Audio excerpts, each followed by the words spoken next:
ఇందులో భాగంగా ఇంటింటికి యోగా కార్యక్రమానికి మీ అందరికీ స్వాగతం. ఈరోజు బద్ధకోణాసన్ విశేషత తెలుసుకుందాం. బటర్ఫ్లై ఎక్సర్సైజ్ అంటే మీ అందరికీ గుర్తొచ్చింది కదా, దాని పేరే బద్ధకోణాసన్. ఇది హిప్ జాయింట్ ఫ్లెక్సిబిలిటీకి చాలా బాగా ఉపయోగపడుతుంది. ఈ ఆసనం అండి మగవారి కంటే ఆడవారికి చాలా బాగా వస్తుంది. మగవారికి చాలామందికి ఈ గజ్జల భాగాల్లో బాగా టైట్గా ఉండి కాళ్ళు నేల దాకా వెళ్ళి ఆనవు. అదే స్త్రీలకు బాగా వస్తుంది. ఈ ఒక్క ఆసనం అండి ప్రెగ్నెన్సీ రావటానికి, ప్రెగ్నెన్సీ ఉన్న 9 నెలల పాటు చేయటానికి, డెలివరీ అయిన తర్వాత కూడా బాగా చేయటానికి ఉపయోగపడే బెస్ట్ ఆసనం అని చెప్పొచ్చు అన్నమాట. అట్లాగే కొంతమందికి మూత్రం నియంత్రణ లేకుండా చుక్కలు పడుతుంటాయి. అలాంటి వారికి, కొంతమందికి గర్భాశయం కిందకి జారుతుంది, అలాంటి వారికి జారకుండాను దాన్ని బిగిసేటట్టు చేయటానికి, గర్భాశయ వాపు వచ్చిన వారికి వాపు తగ్గటానికి, మగవారికి ప్రోస్టేట్ గ్రంథి వాపు వచ్చి కూడా మూత్రం సరిగా రాకుండా ఇబ్బంది అవుతున్నదంటే అలాంటి వారికి ప్రోస్టేట్ గ్రంథి వాపు ఇంకా పెరగకుండా మూత్రం బాగా వచ్చేటట్టు చేయటానికి, ముఖ్యంగా పొత్తి కడుపు భాగాన్ని ఆ కండరాల్ని బలోపేతం చేయటానికి, తొంటి భాగంలో ఉండే హిప్ జాయింట్ని అంతా కూడా ఫ్లెక్సిబిలిటీతో ఫ్రీ చేయటానికి బద్ధకోణాసన ఇన్ని రకాల లాభాలను ఇవ్వటానికి, అన్ని వయసుల వారు, అన్ని రకాల నొప్పులు బాధలు ఉన్నవారు కూడా సులభంగా చేయగలిగే బద్ధకోణాసన చూద్దాం. ఇప్పుడు ఈ ఆసనం సులభంగా రావాలి అంటే ఆసనం చేయటానికి ముందుగా ఒక వ్యాయామం చేస్తే మంచిది. అదే బటర్ఫ్లై వ్యాయామం. చూడండి ఎలా చేయాలో.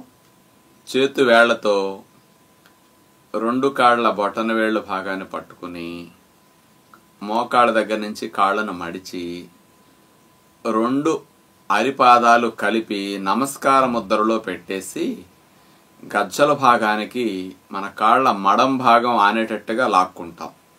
ఆ తరువాత చేతి వేళ్లతో పాదాలు ఎట్లా పట్టుకుని 2 కాళ్ళని రెక్కలు కదిపినట్టుగా మనం కదుపుతాం పైనుంచి కిందకి. బటర్ఫ్లై ఎట్లా కదుపుతుంది రెక్కల్ని, ఆ విధముగా మన కాళ్ళను కదుపుతున్నాం కాబట్టి రెక్కల వలె ఈ ఎక్సర్సైజ్ని బటర్ఫ్లై ఎక్సర్సైజ్ అంటారు. ఇలా చేయటం వల్ల హిప్ జాయింట్ కానీ, థై మజిల్స్ కానీ, పెల్విక్ మజిల్స్ ఇవన్నీ ఫ్రీ అవుతాయి. దీనివల్ల బద్ధకోణాసన సులభంగా వస్తుందన్నమాట. ఇలా చేసిన తర్వాత ఏం లేదు, ఇట్లా 10-15 సార్లు 20 సార్లు చేస్తే ఫ్రీ అయిపోతుంది. ఆ తర్వాత ఇప్పుడు కాళ్ళను అలాగే పెట్టేసి ఉంచేసి చేతులు ఆ రకంగా ఫోల్డ్ చేస్తాం.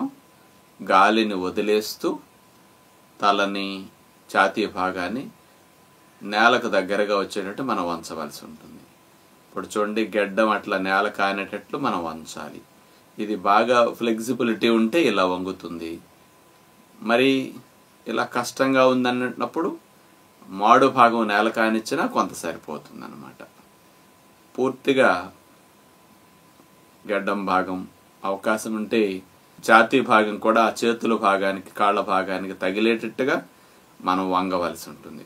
అలా పూర్తిగా వంగినప్పుడు ఈ ఆసనం వేసిన స్థితిలో మనకి గర్భాశయానికి ఇరువైపులా ఉండే ఓవరీస్లో రక్త ప్రసరణ పెరగటం కానీ, వాటికి మంచిగా మసాజ్ చేసినట్లు అవుతుంది.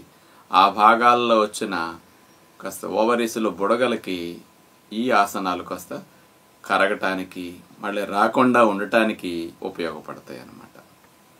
ఉండగలనంతసేపు బద్ధకోణాసనలు అలా ఉంటాం, ఉండలేనప్పుడు మెల్లగా గాలిని పీల్చుకుంటూ పైకి లెగుస్తాం. చూశారు కదా, సీతాకోక చిలుక రెక్కలు ఊపినట్టుగా మనం కాళ్ళని ఊపినప్పుడు అలాగే ఉంది కదా, అందుకని ఆ పేరు పెట్టారనమాట. మరి ఇది కాలక్షేపంగా కూర్చున్నప్పుడు, ఖాళీగా ఉన్నప్పుడు కూడా మీరు చేసుకోవచ్చు. పెద్ద శ్రమలేని ఆసనం. ఈ రోజుల్లో హిప్ జాయింట్ కూడా చాలామందికి సర్జరీల వరకు వెళ్ళి ఆ బాల్ చేంజ్ చేయించుకోవాల్సిన స్థితి వస్తుంది. ఈ ఆసనం చేస్తే అలాంటి సంబంధమైన సమస్యలు హిప్ జాయింట్ కూడా రాకుండా ఉంటాయి. కాబట్టి ఇలాంటి మంచి లాభాల కోసం బద్ధకోణాసనం చేస్తే బాగుంటుంది. నమస్కారం.